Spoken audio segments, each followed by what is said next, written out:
Else, if these are absent, if there is no heart's intuition, if there is no spirit's gaze, if these are absent, else to our waking mind, small moment look, a goalless voice saves our dubious good. What is all this thing for?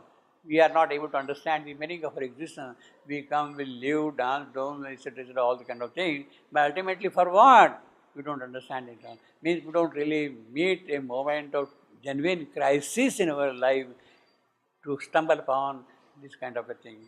Else, our waking mind, small moment, a goalless voice saying to a dubious goal, some chance has settled or hazarded some will or a necessity without aim or cause, unwillingly compelled to emerge and be. We are here as a product of what? Of chance, or some hazarded will, or of some necessity. See, if you don't understand our mystical aim, our genuine aim, then life does not have any objective at all. In other words, in the absence of those faculties, we don't really understand the meaning of this existence, why we are here at all, what for this creation has been made. Is there a purpose behind the whole thing? That is not known. Come here, pass on your daily routine, enjoy, go away. I mean, that is the kind of a life normally you use this here. So therefore he says, if the spiritual gaze is not there, if that intuition of heart is not there, then our making mind will make a voice.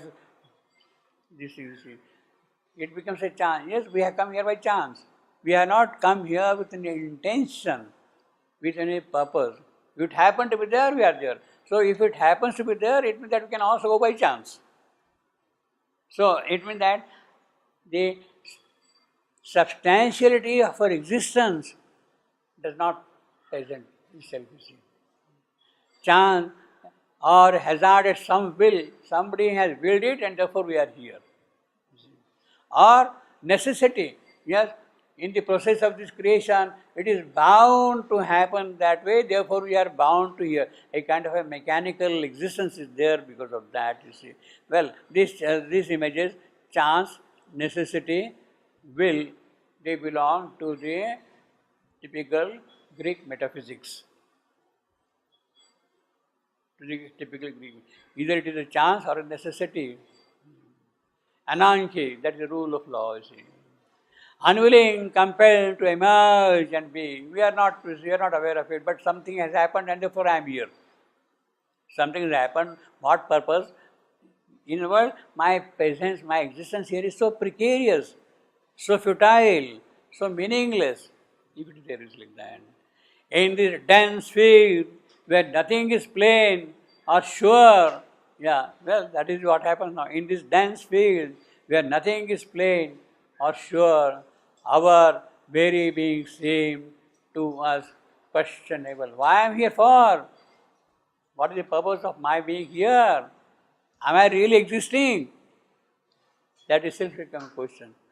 I am here, but am I really existing? And you cannot answer that question at all. Can you? Why I am here? I don't know.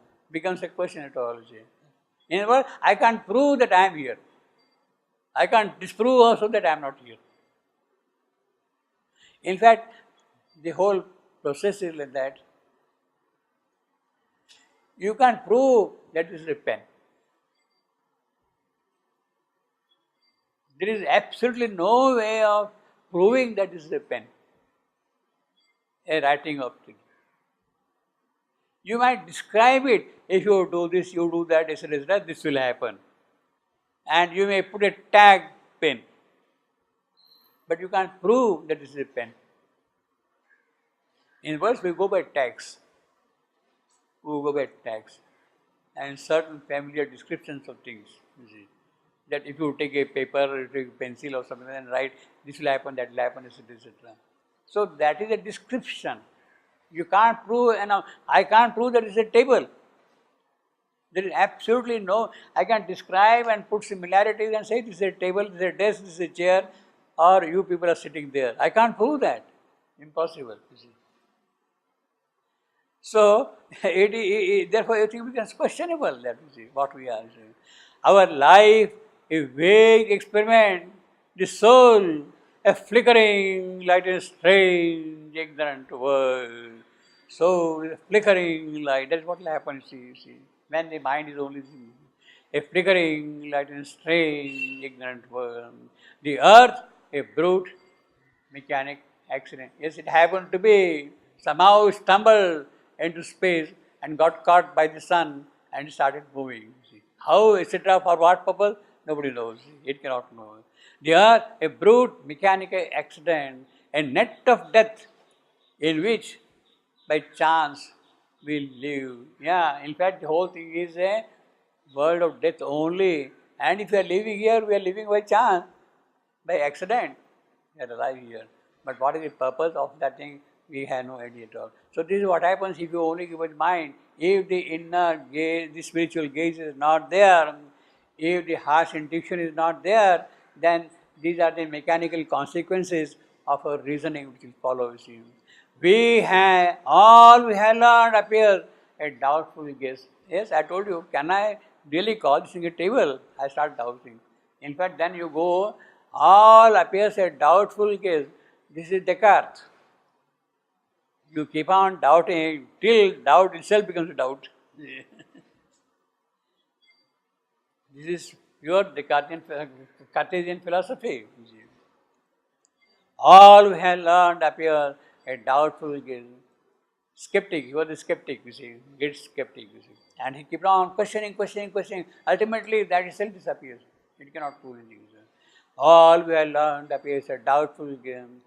The achievement done, a passage or a phase whose further end is hidden from our sight. Yes, it's an achievement. For what? Yes, you have climbed the Everest mountain. You have gone into the outer space. You have discovered the mysteries of matter and all that. For what? Where are you? Well, finally, we don't know at all those things. The achievement done, a passage whose further end is hidden from our sight. Yes, you are going to Mars. For what? What purpose? Of that we have no knowledge at all. A chance happening or a fortuitous fate, an accident. Fortuitous fate. It is by chance it has happened. Out of the unknown, we move to the unknown. Yeah. What a wonderful line. Out of the unknown, we move to the unknown. Out of Turkey, the unknown anarchist. We move, I am, to the spirit. Again, unknown, I am. Out of the unknown, we move the known. Out of the Turkey gives such an effect, powerful effect. A lunge. Out of the unknown, we move the unknown. Yes, we had discovered the depths of matter. We still go below. Matter, we have come to molecules. From molecules, we have come to atoms. From atoms, we have come to subatomic particles, neutron, proton, etc. You go deep. See, still it is unknown. Out of the unknown, we move still to the unknown.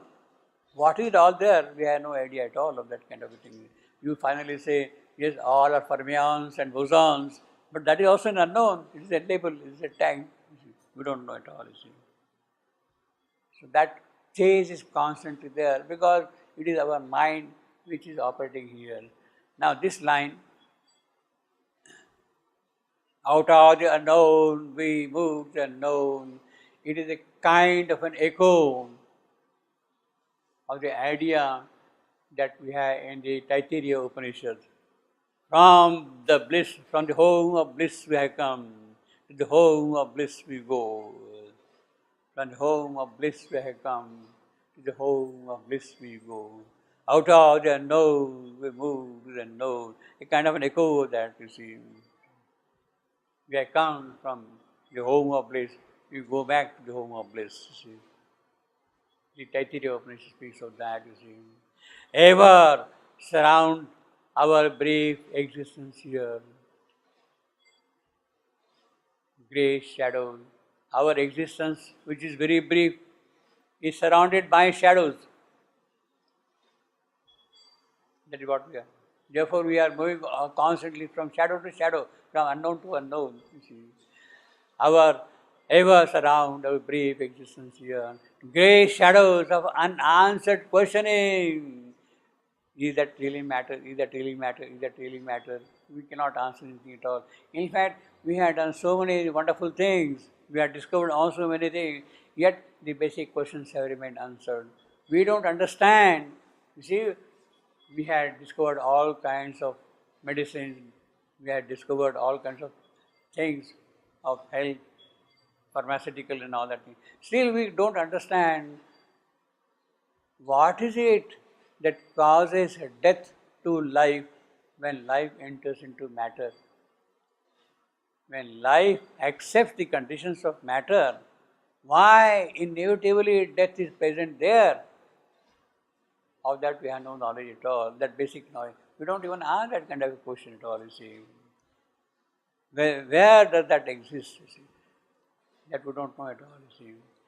Ever surround our brief existence here, grey shadows of unanswered questioning, the dark inconscious, signless mysteries, stand up unsolved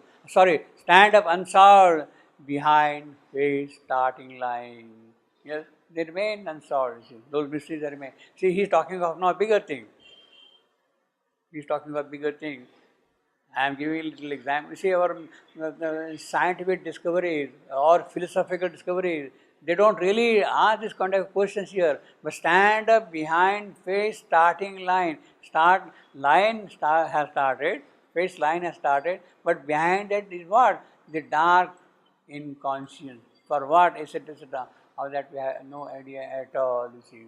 Now, because of we don't have that idea, that knowledge, then all this problem, all is green, subliminal, mystical.